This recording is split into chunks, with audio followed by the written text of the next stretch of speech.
안에서 평안하셨습니까? 오늘 이 예배를 통하여 또 하나님 주신 은혜와 또 진리로 충만하게 입으셔서 새 먹고 또 한 주간 또 그리스도 안에서 기쁨과 감사로 또 힘을 가진 하나님의 사람으로 살아내시기를 예수 그리스도의 이름으로 축원드립니다. 자, 오늘은 특별히 절기를 맞이해서 맥주절 감사 예배로 드려지게 됩니다.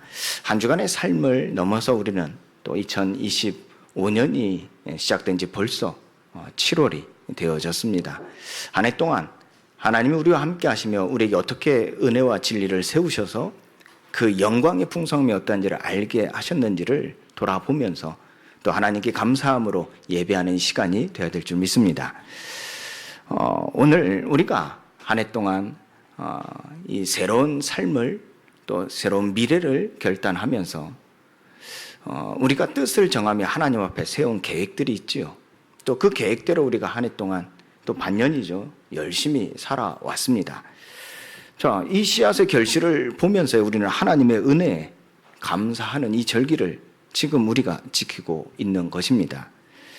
그런데 어쩌면 우리는 지난 시간 동안 이 씨앗을 심고 열심히 그 씨앗을 가꾸고 그 열매 맺기를 소망하고 기다렸는데요. 지금 중간 점검을 해보면서 그 열매를 아무런 열매를 맺지 못했거나 오히려 뜻하지 않는 어려움으로 우리 마음의 상함을 입고 실족한 그런 마음으로 이 자리에 앉아 있을지도 모릅니다. 우리가 살아가는 삶은 때로 예상치 못한 일들이 일어나지요.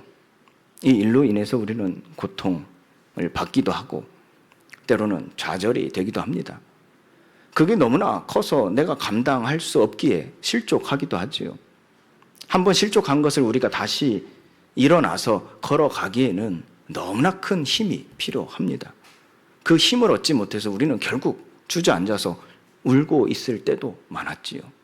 어쩌면 지금도 우리는 넘어져서 그 아픔에 울고 누군가 나를 도와주세요 라며 외치며 앉아서 기다리고 있는 줄도 모릅니다. 믿음으로 우리가 나아갔는데요. 도리어 상황도 악화되어지고 원하는 바를 이루지 못하는 그런 삶의 현실을 볼 때 하나님에 대한 신뢰마저도 꺾일 때가 우리는 있지요. 그때 내 스스로를 보고 내가 뭘 잘못했는가? 왜 나에게 이런 일이 일어나는가? 또 그것에 너무나 감당하기 어렵다 보니까요. 누구 때문이야? 너 때문이야? 또 어떠한 조직, 단체, 어떠한 상황 이것 때문이야? 너 때문에? 교회 때문이야? 이 나라 때문에? 국가 지도자 때문이야? 이런 식으로 원망과 여러 복잡한 마음들이 사실 내 생각을 지배하기도 합니다. 오늘 우리에게 말씀하십니다. 하나님이 세상을 이처럼 사랑하사 독생자를 주셨으니 맥주절을 통해 회복할 말씀입니다. 첫 번째 말씀이요. 광야 속에서도 하나님은요. 씨앗을 뿌리셨다는 것을 우리는 기억해야 됩니다. 출애굽해서 모든 게 이젠 다 될 줄 알았죠. 그런데 만난 현실이 무엇이었습니까? 광야의 삶이었습니다. 우리는 예수 믿고 구원받고 모든 게 끝날 줄 알았습니다. 그런데 막상 현실적으로 부딪힌 건 무엇입니까? 광야의 현실입니다. 우리가 한 해 동안 믿음을 가지고 또 뜻을 정해서 결단하며 그 일을 이루어가기 열심히 살아왔지만 아무 열매를 맺지도 못한 채 낙심한 상황에 이르기도 하지요. 우리가 한 해 뜻을 정하고 결단하며 그것을 이루고자 소망을 가지고 열심히 살아왔다는 것은 우리는 그 믿음을 가지고 이제 되겠구나. 이제 모든 게 풀리겠구나. 하나님이 은혜 주시겠구나. 하는데 막상 현실은 어려운 현실이 되는 것이죠. 그런데 우리가 기억할 하나님의 말씀이 있습니다. 오늘 맥주들을 통해서요. 회복할 하나님의 말씀이죠. 그 광야 가운데서도 하나님은 씨를 뿌리신다는 겁니다. 그 말을 또 바꿔 얘기하면 하나님이 어떤 하나님이신지를 우리는 기억해야 됩니다. 우리의 아버지 되신 우리를 출애굽시키신 하나님은 지금도 이 광야 속에서 씨를 뿌리고 계신다는 겁니다. 우리가 이 맥주절을 통해 구약의 뿌리를 한번 살펴보면요, 그 뿌리는 여기 있습니다. 감사에 있습니다. 그래서 오늘 또 우리 타이틀이 그렇습니다. 맥주절에 감사하는 예배라. 그렇죠. 감사 예배가 있죠. 감사. 그것이 구약에서 말하는 뿌리입니다. 또한 그 감사는 어디에서 나온 겁니까? 첫 열매죠. 그래서 우리는 맥주절을 기념할 때 기억되는 단어가 있죠. 첫 열매. 그것이 구약의 뿌리이기 때문에 그렇습니다. 첫 수확물을 우리는 하나님 앞에 드렸던 것을 구약시대에 그들이 예배하는 행위를 통하여 우리는 알 수 있죠. 그래서 예전에 한국 교회에서도 그렇지 않았습니까? 맥주절 때 여기가 복잡했어요. 이 강단 앞이 복잡했다니까요. 어떻게 해요? 농작물로요. 그 수확물로요. 복잡했다니까요. 첫 수확물을 드렸죠. 그래서 우리는 맥주절을 생각할 때, 기념할 때요, 구약의 뿌리에서 나온 첫 열매를 기억하고 예배하는 겁니다. 또 하나를 얘기해 보면 하나님께서 우리에게 약속하신 바 성취죠. 그래서 우리는 또 다른 하나님께서 우리에게 성취 주실 것에 대한 기대를 하며 오늘 우리에게 주신 그 말씀이 약속이 되어 그 성취될 것을 소망하게 되어지는 믿음을 새롭게 하는 그 예배 시간이 되기도 하죠. 그래서 모든 사람들이 맥주절의 말씀을 받을 때 다 소망이 생기고 그 믿음으로 충만해지는 그런 마음의 변화가 생겼던 것입니다. 그래서 구약의 맥주절은요, 기쁨의 감사 축제였습니다. 여러분도 아시다시피 이스라엘에 3대 절기가 있지 않습니까? 유월절, 그리고 맥주절, 그리고 수장절. 그 중에 하나가 바로 이 맥주절, 또 다른 말로 칠칠절이라고도 하지요. 지금 이 약속의 성취의 증거로 지금까지 내려오는 바뀐 단어 하나는 오순절이라고도 하지요. 그것이 아까 말씀드린 구약의 뿌리, 감사, 첫 열매, 약속 성취, 이게 관련된 의미이기도 하지요. 첫 수확을 마친 시점에 지켜진 바가 바로 이 맥주절이었습니다. 그래서 이 77절에 하는 것은 7일이 7번 지나고 50일이 되던 해에 이 절기 예배를 드린 겁니다. 그 말은 즉슨 50일 동안 50일 전에 씨를 뿌린 것이 50일이 되선해서 첫 수확을 낸 겁니다. 그래서 오순절이라고도 말을 하기도 합니다. 영적인 의미를 우리가 제하고 말한다면 그 7일이 7번 지나 49일이 되어 50번째 되는 날에 예배하는 날을 오순절이라고도 하지요. 이는 어떤 의미가 담겨져 있습니까? 한 해 농사의 첫 결실을 허락하신 하나님, 그 하나님의 신실하신 공급에 대한 기쁨과 감사를 예배로 표현하는 겁니다. 첫 수확물을 하나님께 드림으로써 표현했던 것이죠. 이것은 광야 생활이 어떤 삶이었습니까? 우리가 느끼는 정서는요, 불확실한 삶이었죠. 그럼 불확실한 광야의 여정에서 생존에 필요한 것이 무엇이었죠? 양식이었죠. 그 생존에 필요한 양식을 주셨다가 아닙니다. 주관하시는 분이 하나님이시라는 겁니다. 그것을 먼저 보이신 게 그 농사를 짓게 하시기 이전에 하나님께서 보이신 바가 무엇이었어요? 만나와 메추라기 사건이었습니다. 그들이 다 지쳐서 힘이 없을 때 농사 지을 힘도 없는 겁니다. 그런 백성들을 하나님은 아시고 그들의 아버지로서 그들에게 일용할 양식을 주신 것이죠. 만나와 메추라기를 통해서. 그래서 그들이 먹고 힘을 내어 뭔가를 할 수 있는 때가 되어졌을 때 하나님은 그들에게 농사를 지으라 그랬어요. 곧 씨를 뿌리라 명하셨어요.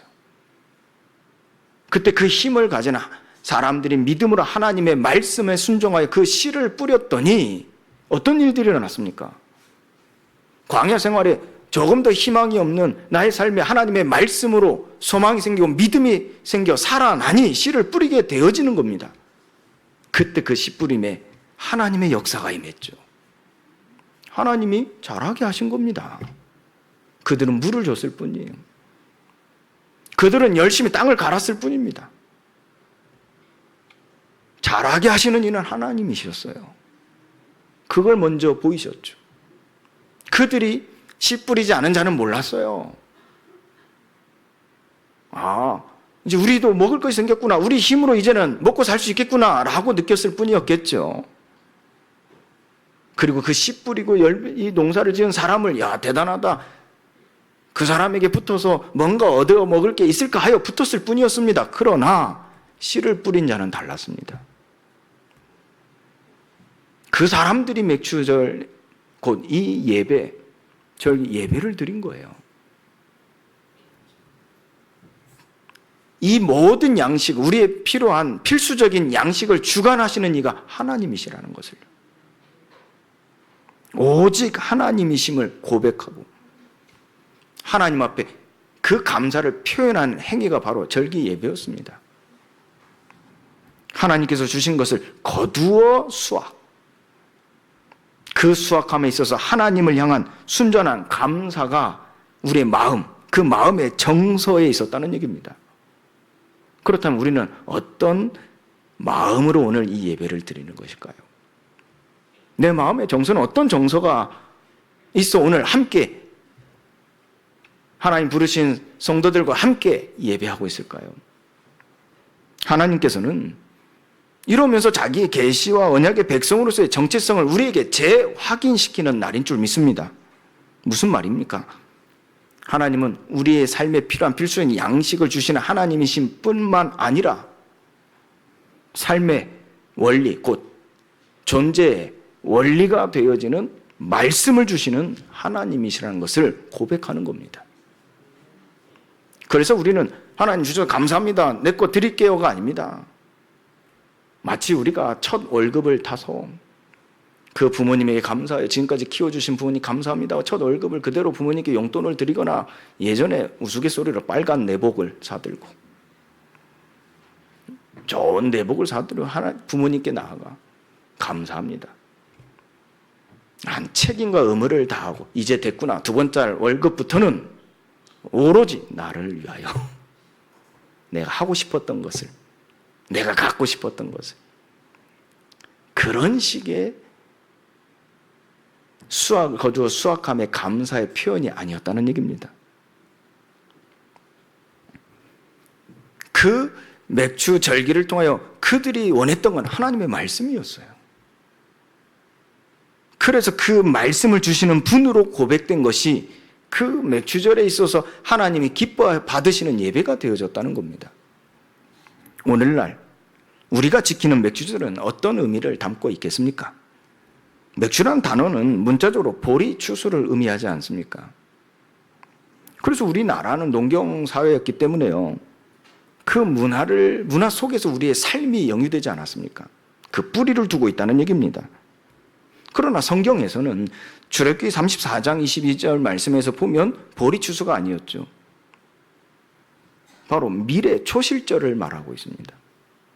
밀을 수확한 겁니다. 보리가 아니라요.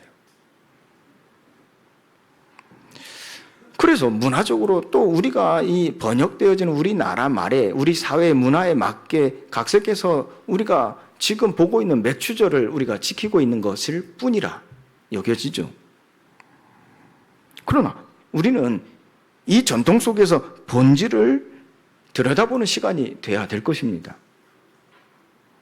단순히 한 해 동안, 반년 동안 우리가 이렇게 해서 이런 결실을 맺었다 할 때 하나님께서 우리에게 은혜로 베푸셔서 이 일을 온전히 감당할 수 있었고 이것을 은혜로 우리가 결산으로 받을 수 있었다라는 감사, 이 감사로만 이해할 게 아니라는 거예요.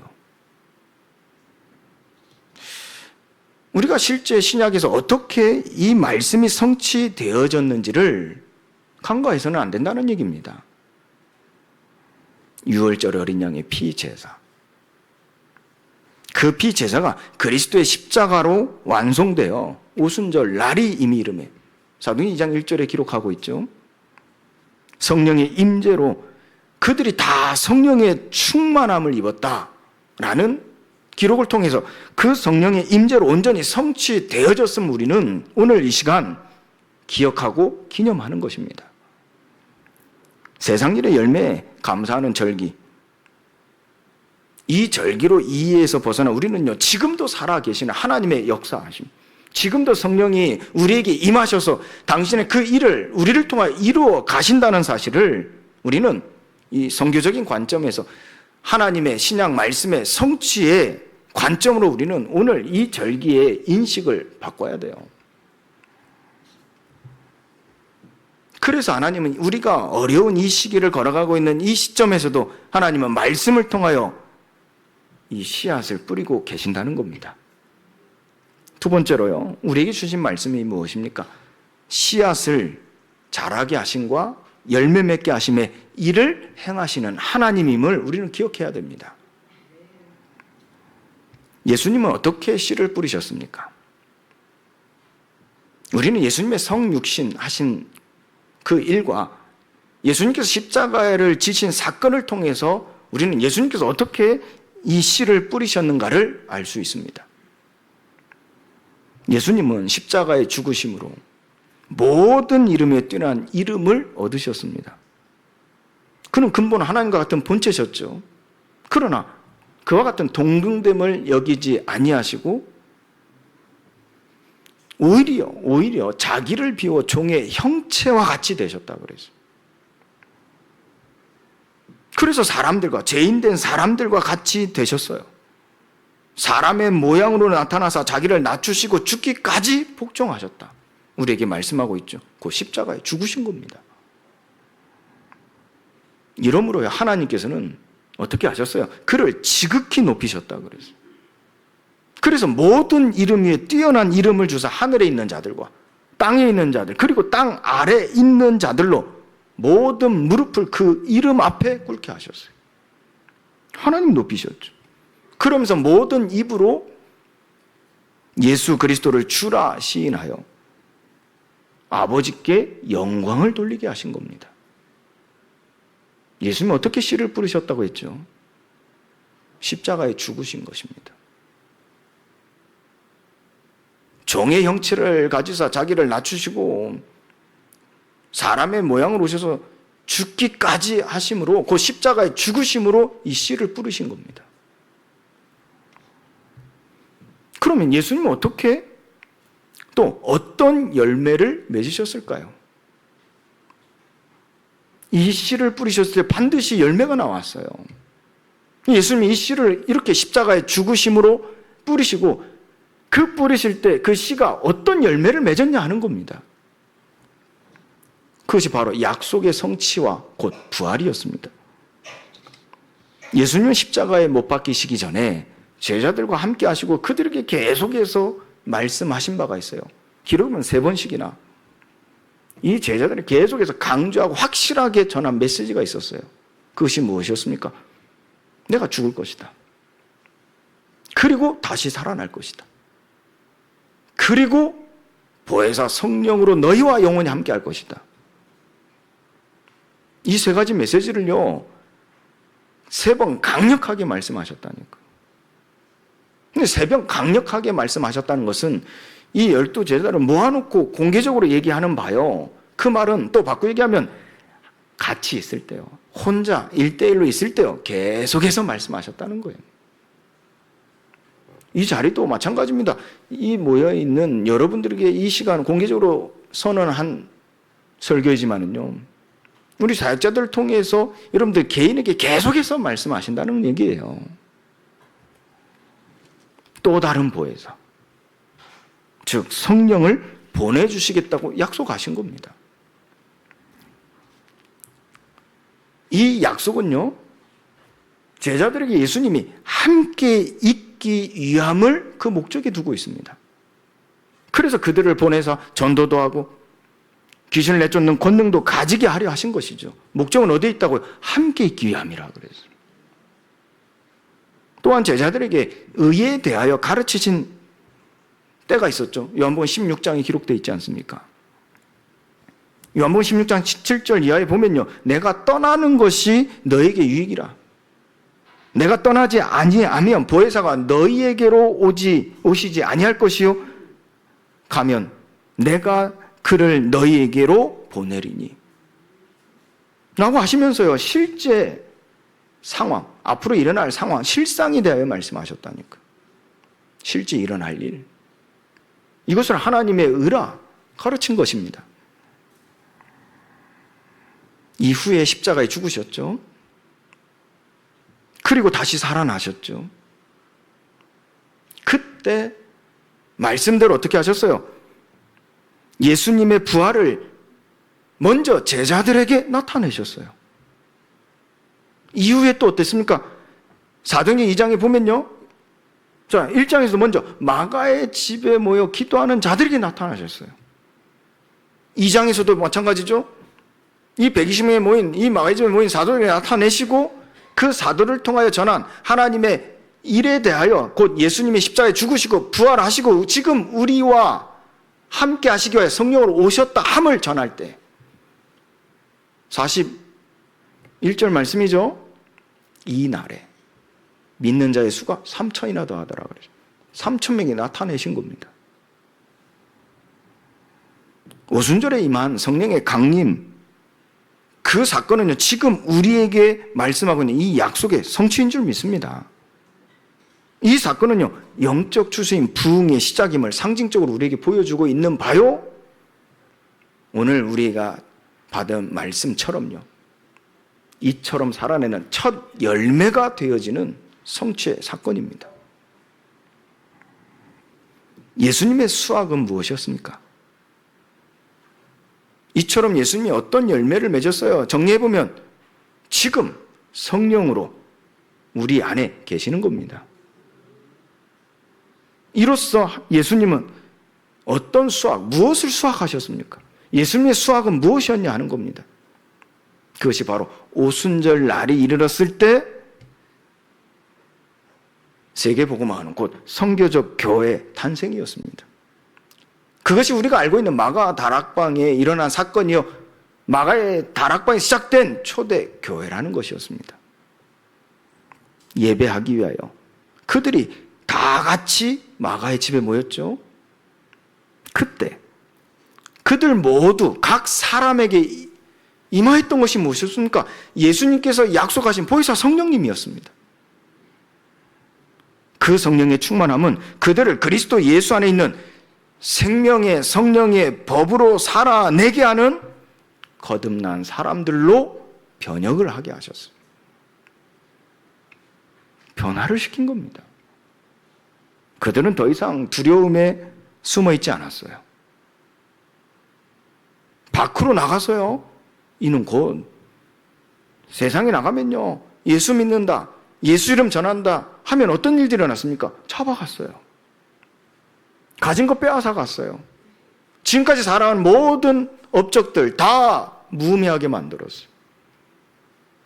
감옥에 가뒀어요. 심지어는 매를 때렸어요. 심지어는 죽였어요. 그래서 많은 사람들이 두려워했다니까요. 삶에서 예수 믿는 사람이라는 것을 드러내지 못했어요. 예수 이름을 전한다? 그거는 더욱더 불가능한 일이었어요. 그리고 그들은 그래도 예수를 믿는 사람들이기 때문에 예배하러 모여서 집에 모여서 조용히 숨어서 예배했다니까요. 그리고 하나님께 영광이 되어지고 그들의 신앙을 더욱더 키우고 그들의 믿음을 하나님 앞에 스스로 부끄럽지 않게 생각하며 삶을 살아갔습니다. 그런데 문제는 무엇입니까? 그들의 삶은요, 너무 갇혀 있었어요. 그들의 삶은 너무 제한적이었어요. 너무 제약을 많이 받았어요. 결국 실제 우리 육신의 삶에 있어서는 불신앙이 따를 수밖에 없는 구조가 만들어져 버린 겁니다.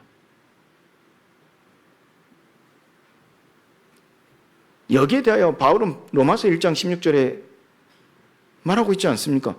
나는 복음을 부끄러워하지 아니한다. 이 복음은 하나님의 의가 나타나서 우리를 구원에 이르게 하는 하나님의 능력이 된다 그랬어요. 능력이다 그랬다니까. 그래서 오직 의인은 믿음으로 말미암아 살리라 함과 같다 그랬어요. 이게 무엇을 의미하는 겁니까? 예수 그리스도로의 부활이 실제 나의 삶이 되어진 겁니다. 그리고 예수님께 감람산에 40일 동안 나를 부르셔서 친히 살아계심을 나타내시며 하나님의 일, 곧 하나님 나를 보내셔서 하나님의 구원의 경륜을 드러내실 것을 말씀하실 때 그것이 나의 삶이요 나의 존재 이유라는 것을 받아들인 거예요.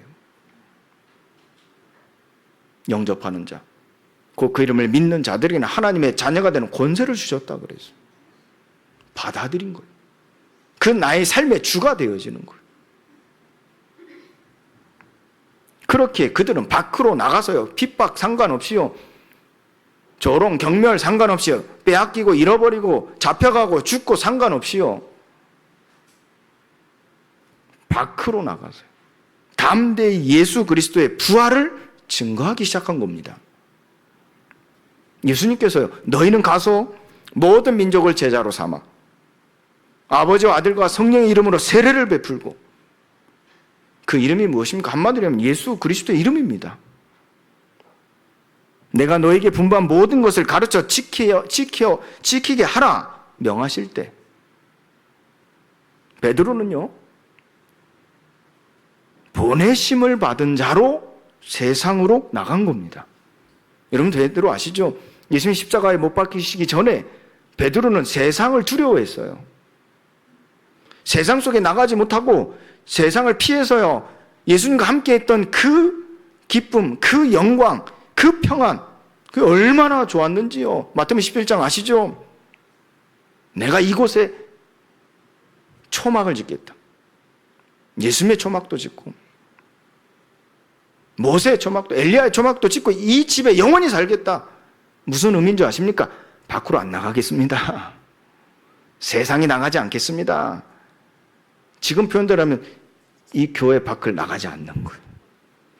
이 공동체, 교회, 예수 믿는 자들의 모인 이 공동체 밖으로 나가지 않는 거예요. 여기에서 자급자족할 수 있는 힘을 키우고 자급자족할 수 있도록 모든 시스템, 사회 구조를 만들어서 이 속에서 영원히 살겠다는 거예요. 예수님이 어떻게 하셨죠? 그 장막을 다 허물어 버렸어요. 그리고 뭐만 보이게 하셨죠? 장막은 안 보이고 뭐만 보이게 하셨죠? 오직 예수만 보이더라 그래요. 그 말을 바꿔 얘기해 볼게요. 하나님이 보내신 자, 선교입니다. 하나님이 보내신 사명입니다. 그때 세상으로 나가서요, 이 복음을 전하게 하시는 그 하나님의 말씀이 그 안에 심겨지는 겁니다. 그러나 베드로는 그 말씀이 내 안에 살아 역사하시는 삶이 되지 못한 거예요. 상태가 되지 못한 거예요. 그래서 세상에 나가기를 두려워하는 겁니다. 아마 기억했을 겁니다. 예수님이 십자가에 죽으신다. 그리고 다시 살아나실 것이다. 그리고 성령으로 우리에게 임하실 것이다. 기억했을 겁니다. 근데 그 기억을 내가 스스로 잃어버리고 싶을 만큼 망각한 것은요, 세상에 나가기 두려운 겁니다. 세상에 나가기 쉽지 않은 겁니다. 왜요? 거기 세상에 나가서 부딪히고 싸우고 뭐 이렇게 해야 될 일이 너무나 부담이 된 거죠. 이전에 내가 살아왔던 삶의 방식, 내 틀, 내 선을 가지고 살았을 때 그때에서 벗어나지 못한 생각이겠지요. 베드로는 어부였습니다. 늘 바다에서 살았습니다. 그 삶의 무대는 바다였다니까요. 무엇이요? 사람이 없는 삶이었습니다. 관계가 풍성하지 못한 삶이었습니다. 베드로에게는 세상에 나가는 게 결코 쉬운 일이 아니었죠. 그런데 부활하신 예수님을 통해서 친히 살아계심을 나타내시는 그 약속의 성취로 그에게 성령의 임재의 은혜가 임하니까요. 곧 성령의 충만함을 입으니까요. 마가의 집에 오순절 날이 이미 이름에 각 사람에게 성령의 충만히 임하시는 사건을 통해서 베드로가 어떻게 됐죠? 세상으로 나간 겁니다. 세상을 두려워하지 않고 세상 속으로 들어간 겁니다. 핍박하는 사람 곁에 들어간 겁니다. 조롱하고 비난하는 사람 곁으로 들어갔다니까. 그 속으로 들어갔다니까. 가서 외친 겁니다. 예수님 십자가에 죽으셨다. 그리고 3일 만에 말씀한 대로 살아나셨다. 그 부활하신 예수님께서 지금 성령으로 우리에게 임하신다. 이로써 그리스도의 메시아 언약을 성취하신다. 그들에게는요, 무엇과 직결되어진 메시지였죠? 구원과 직결되어지는 메시지였습니다. 그래서 사도행전 2장 21절 말씀에서요, 24절 말씀입니까? 누구든지 예수 이름을 부르는 자는 구원을 얻으리라. 그걸 인용하는 겁니다. 전하는 것이죠. 세상으로 그 사람들, 핍박하는 사람들 세상 속으로 들어가서 예수 그리스도의 복음을 전하며 말씀하신 그대로 순종한 것입니다. 이 날에 3,000명이요 회개했죠. 그 세례를 받았다는 말입니다. 이 사건은요, 지금도 역사에 남죠. 지금도 우리의 본이 되고 있죠. 위대한 영적 주수의 첫 열매인 겁니다. 이는 구약의 밀, 수확의 첫 열매를 거두어 주께 드리는 그 봉헌이 예표했던 바의 실체적인 성취입니다. 우리는 이와 같이 우리가 단순히 수확을 하나님 앞에 감사하면 드린다, 지금 표현은 우리 돈으로 예물로 하나님 앞에 드린다, 이것으로 끝나는 것이 아니라 이것이 무엇으로 이어지는 실제적 성취가 되어야 되겠습니까? 선교적 삶을 살아내는 것으로 이어져야 되는 것입니다.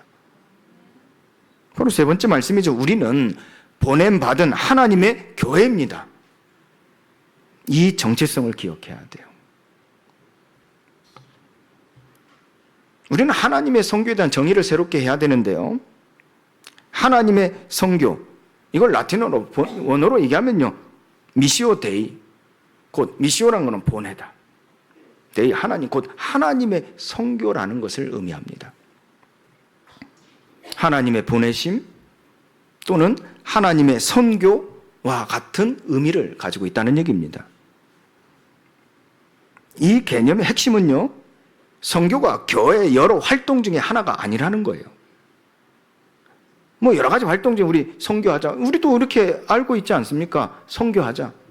선교 대회 하면 선교사님을 위해서 기도하고 선교 헌금하고 또 우리가 후대를 키워서 선교사로 파송하고, 이런 선교를 하나의 활동으로, 여러 활동 중에 교회에서 하는 여러 가지 일 중에 하나의 일로 인식하고 우리는 생활하고 있죠. 신앙생활을 하고 있죠. 그러나 선교라는 것은 하나님 자신이 본질적인 속성을 드러내는 것이다라는 겁니다. 하나님은 보내시는 하나님이시기 때문에 그렇습니다. 선교의 본질이죠. 하나님이 세상을 이처럼 사랑하사 독생자를 주셨으니, 이것이 곧 뒷받침되는 하나님의 말씀입니다. 성부께서 성자를 세상에 보내신 것이죠. 성부와 성자께서 또한 성령을 보내신 것이죠.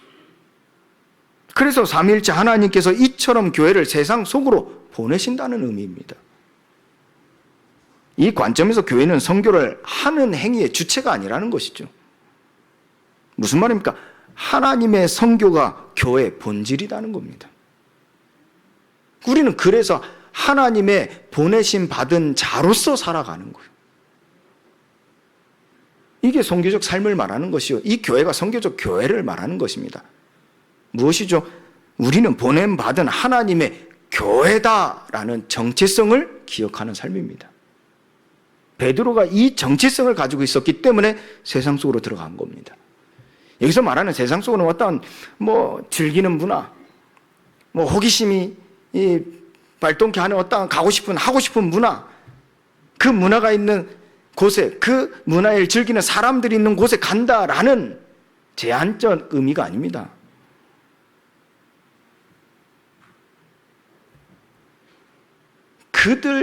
지금 모세의 입장에는 그들은 누구였습니까? 핍박자였다니까요. 박해자였다니까요. 내 것을 뺏고 나를 가두고 나를 죽이는 자들이었다니까. 그곳에 간 겁니다. 지금과 다르다니까요. 가서 뭔가를 내가 해보자가 아니었습니다. 하나님, 예수님 내게 명령하셨기 때문에 그걸 내가 지켜내야 되겠구나. 그걸 지켜야 되겠구나. 그런데 부담돼.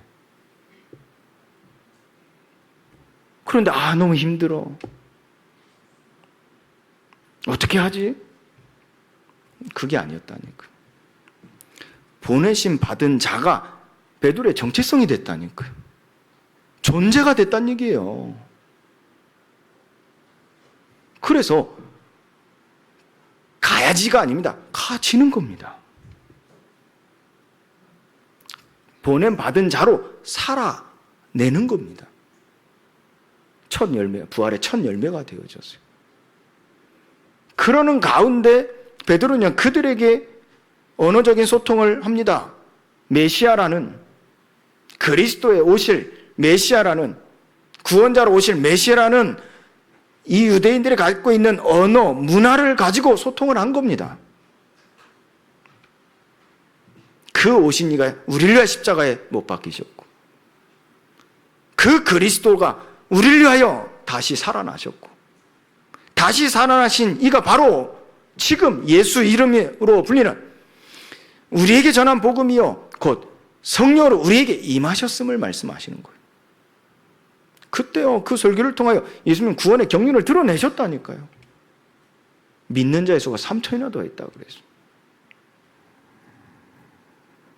하나님은 오늘 이 날을 통해서요, 내 안에 선교적 DNA를 심고 계신다는 얘기입니다.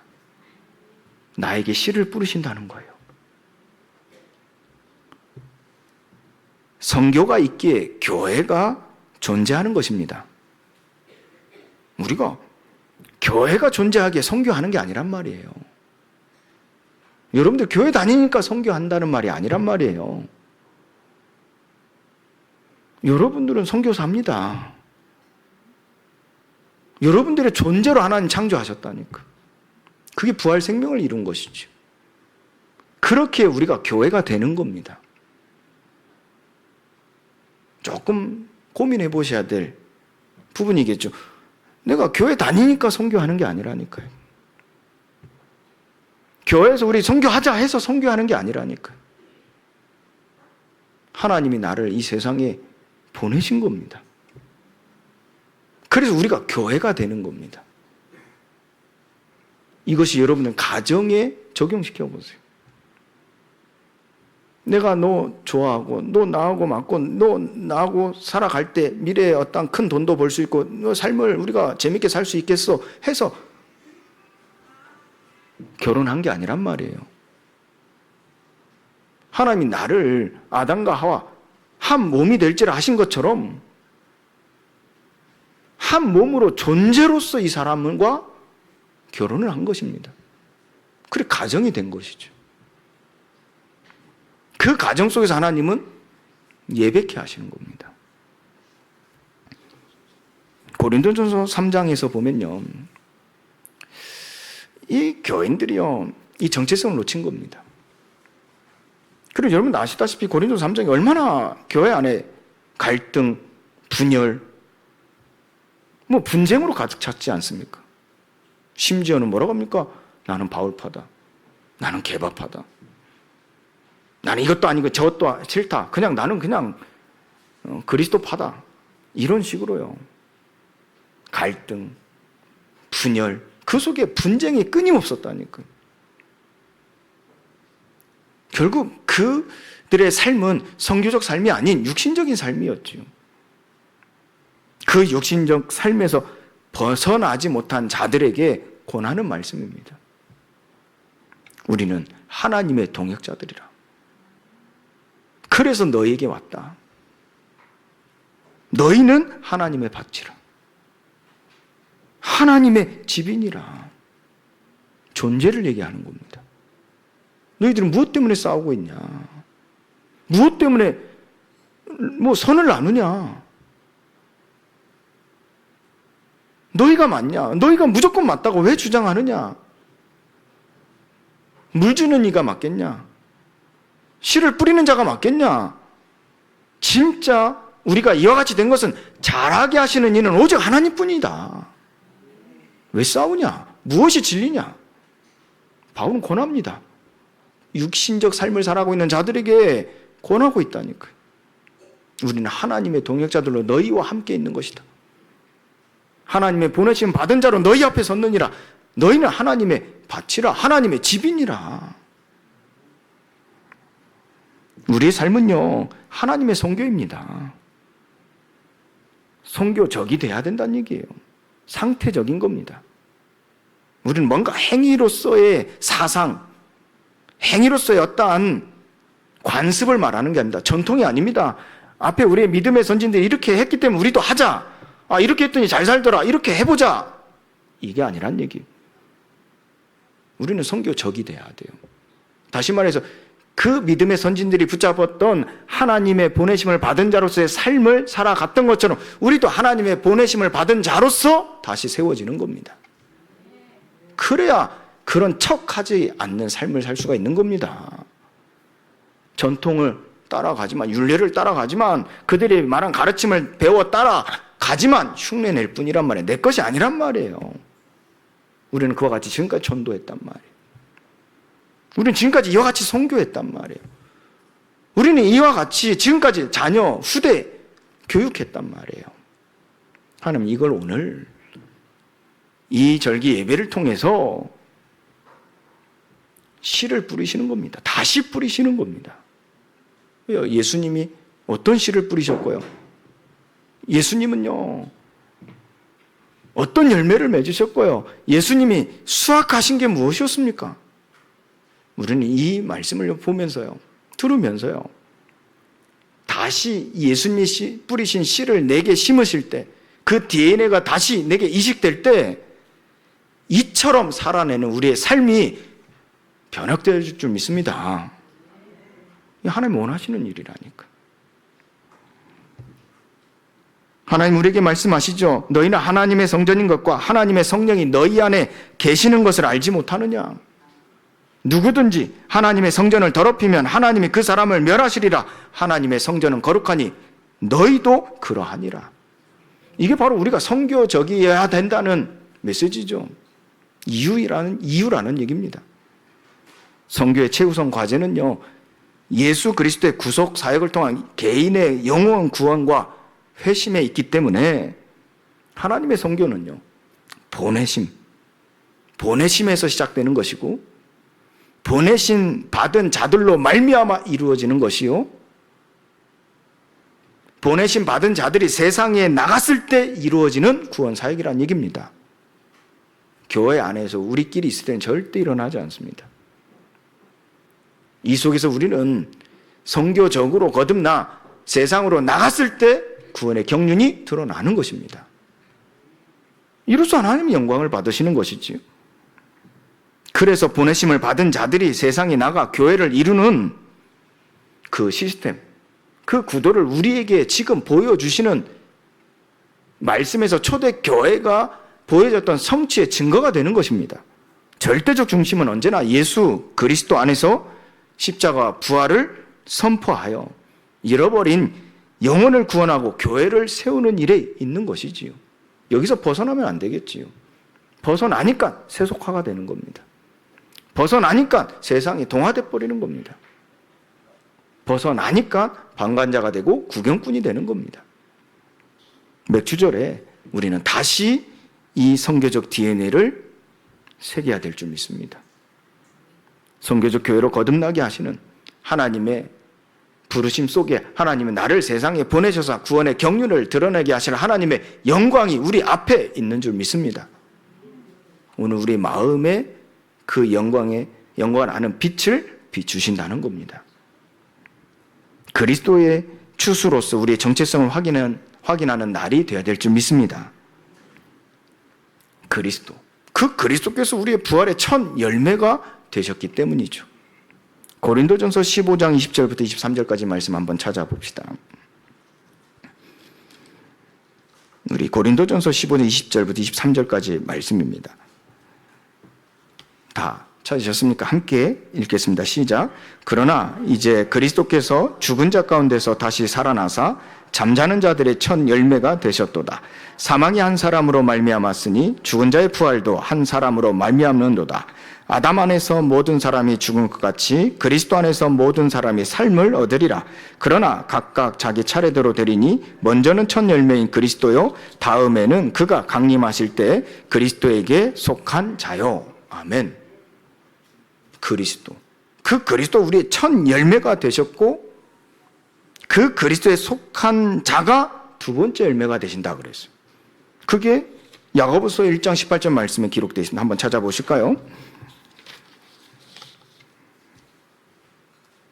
야고보서 1장. 자, 여러분들 성경 찾는 연습도 많이 하셔야 돼요.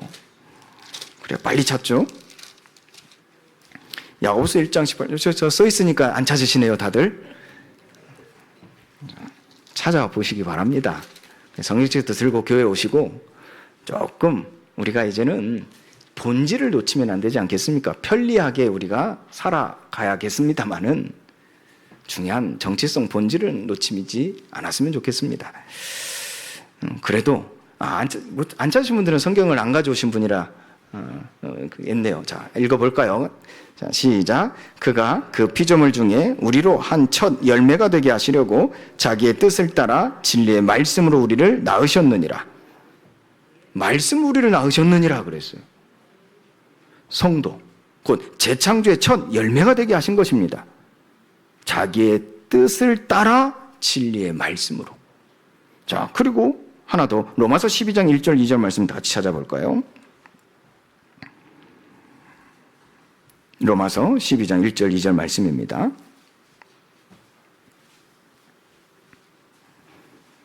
자, 시작. 그러므로 형제들아 내가 하나님의 모든 자비하심으로 너희를 권하노니 너희 몸을 하나님이 기뻐하시는 거룩한 산 제물로 드리라. 이는 너희가 드릴 영적 예배니라. 너희는 이 세대를 본받지 말고 오직 마음을 새롭게 함으로 변화를 받아 하나님의 선하시고 기뻐하시고 온전하신 뜻이 무엇인지 분별하도록 하라. 이 정체성이 이제는 우리의 몸으로 나오는 거예요. 거룩한 산 제물의 첫 열매가 되는 겁니다. 그래서 우리의 삶에 변혁이 일어나는 거예요. 전인격적으로 변혁이 일어나는 겁니다. 하나님은 우리를 부르심에서 그 하나님의 말씀이 성취되어진 정점에 이르게 하시는 바가 무엇입니까? 우리의 몸으로 하나님은 구원의 경륜을 드러내시는 겁니다. 우리의 삶으로 구원의 경륜을 드러내시는 겁니다. 그것이 바로 선교적 교회요, 선교적 삶이라는 거예요. 여러분들이 이 속에 있는 가정 생활이 돼야 돼요. 이 속에서 직장 생활이 돼야 되고, 이 속에서 지역 이웃들과의 교제가 돼야 된다는 얘기예요. 이 속에서 우리 모든 성도의 교제가 돼야 된다는 얘기입니다. 우리 이걸 지금까지 놓치고 살았거든요. 이전까지 틀렸다가 아닙니다. 이전에 우리에게 주신 선교라는 확실한 메시지를 가지고 있지만 선교적이 되지 못한 거예요. 이제는 이 선교라는 확실한 메시지를 가지고 우리의 정체성, 선교적인 삶으로 변화가 되어야 될 줄 믿습니다. 이것이 우리가 드릴 영적 예배라 그랬어요. 이 결론입니다. 이처럼 살아내는 첫 열매. 제목이 그 결론이죠. 예수님의 보내심을 받은 자들로서 우리에게 과업이 있습니다. 바로 추수할 밭을 향한 예수님의 긍휼을 가지라 하심과 청하라 하신 기도의 명령입니다. 우리 시간이 없기 때문에요. 한번 우리 화면 보고 읽어볼까요? 마태복음 9장 35절 38절 말씀입니다. 자, 제가 카메라가 있어가지고 전 찾아야 돼요. 가려져서 잘 안 보입니다. 제가 카메라가 가려져서. 자, 읽겠습니다. 시작. 예수께서 모든 도시와 마을에 두루 다니사 그들의 회당에서 가르치시며 천국 복음을 전파하시며 모든 병과 모든 약한 것을 고치시느니라. 무리를 보시고 불쌍히 여기시니 이는 그들이 목자 없는 양과 같이 고생하며 기진함이라. 이에 제자들에게 이르시되 추수할 것은 많되 일꾼이 적으니 그러므로 추수하는 주인에게 청하여 추수할 일꾼들을 보내주소서 하라 하시니라. 아멘. 자, 누가복음 10장 1절 2절 한 절만 더 볼까요? 자, 누가복음 10장 1절 2절 말씀입니다. 시작. 그 후에 주께서 따로 70인을 세우사 친히 가시려는 각 동네와 각 지역으로 둘씩 앞서 보내시며 이르시되 추수할 것은 많되 일꾼이 적으니 그러므로 추수하는 주인에게 청하여 추수할 일꾼들을 보내주소서 하라. 자, 여기서 보니까요, 가지라, 청하라, 이것이 예수님께서 우리에게 그 마음을 가지고 부탁하신 일이거든요. 여기서 주목할 말씀이죠. 목자 없는 양과 같이 고생하며 기진함. 그걸 보시고 불쌍히 여기셨죠. 예수님의 긍휼은 바로 추수의 비유로 들어가는데요. 바로 추수할 것은 많대. 이처럼요, 세상에는요 추수할 것이 많다는 겁니다. 이 말씀은 복음이 필요한 대상, 즉 하나님이 사랑하시는 잃어버린 영혼들이 오늘도 내 가정에, 내가 가는 직장에, 내가 살고 있는 지역 현장 이웃들에 다 많다는 거예요. 문제는 추수할 밭이 부족한 것이 아니라 일꾼이 적으니 그랬죠. 이 말씀은 추수의 감사, 축제, 기쁨을 하나님의 구속 사역에 동참해야 된다는 거룩한 부담감, 그리고 이 시급함, 그리고 이 절실함, 이 간절함, 이 진정성 있는 하나님에 대한 마음으로 전환을 시켜야 돼요. 세상에는 사마리아 여자처럼요, 영적 목마름으로 가득하죠. 하지만 그들에게 영원히 목마르지 않게 하는 물을 전하는 자가 없어요. 왜요? 사마리아 여자니까. 우리 지금까지 말씀 흐름 통해서 보세요. 사마리아 여자니까. 그럼 주는 자가 없다, 갈 자가 없다니까요. 그래서 사마리아 여인에게 예수님이 물을 달라 할 때 그 사마리아 사람이 말하지 않습니까? 어찌 당신 유대인들이 내게 물을 달라 하십니까? 어찌 나에게 말을 거십니까? 선을 깨뜨리신 예수님이십니다. 우리가 가야 될 세상입니다. 우리는 무엇 때문에 세상 사람들과 어울리지 못할까요? 내가 동화될까 무섭습니까? 확실하시면 돼요. 예수 그리스도의 보내심을 받은 자의 정체성 확실하시면 돼요. 추수할 주인에게 청하여 추수할 일꾼들을 보내주소서 하라 그랬어요. 하라가 아닙니다. 청하라. 우리는 기도의 명령을 붙잡고요, 단순한 구경꾼, 관찰자에서 벗어나서 선교의 동역자로 하나님의 일에 참여하는 은혜를 끼치는 자가 되어야 될 줄 믿습니다. 이 첫 열매. 인간의 힘으로 선교는 불가능합니다. 우리 다 체험하지 않았습니까? 사도행 1장 8절에서 오직 성령이 너에게 임하시면 너희가 권능을 받고 이 세상과 땅끝까지 증인 되리라고 오늘 우리에게 말씀하십니다. 잘 표현했어요. 성령으로 충만하게 하소서. 이거 좀 전에는 맥주 감사주일 한 주 전에 붙여주세요. 자, 오직 성령이 너에게 임하시면 너희가 권능을 받고 예루살렘과 온 유대와 사마리아 세상입니다. 그리고 땅끝까지 내 증인이 되리라 하시니라. 마음에 새기시기 바랍니다. 눈으로 보고 머릿속에 담고 가슴에 내려서 여러분들의 존재가 되시기를 주님의 이름으로 축원드립니다. 따라서요, 오늘 맥추절, 이 오순절을 기념하는 것은 육신적 추수의 하나님의 은혜의 체험을 넘어서요, 마가다락방, 여기에 예배하는 자들이 성령의 충만함을 받아 이 선교적 DNA가 이식되어서요, 내게 이식되어서요, 하나님의 보내심을 받은 자로 세상에서 이처럼 살아내는 첫 열매로 수확하는 의미가 되기를 예수 그리스도로 축원드립니다. 우리 옆 사람의 축복할까요? 당신은, 자, 눈을 보시고, 당신은 이처럼 살아내는 첫 열매입니다. 하나님이 기뻐하실 줄 믿습니다. 여러분들, 이 수확이 여러분들의 모든 현장 가운데 임하기를 예수 그리스도 이름으로 축복합니다. 하나님 감사합니다. 이처럼 살아내는 첫 열매로 먼저 그리스도께서 우리의 본이 되시고 우리를 이와 같이 세우셨사오니 이제 이 말씀이 우리의 육신이 되어 우리의 삶에서 구원의 경륜이 드러나 하나님의 선교가 이루어지게 하여 주옵소서. 예수 그리스도의 이름으로 기도합니다. 아멘.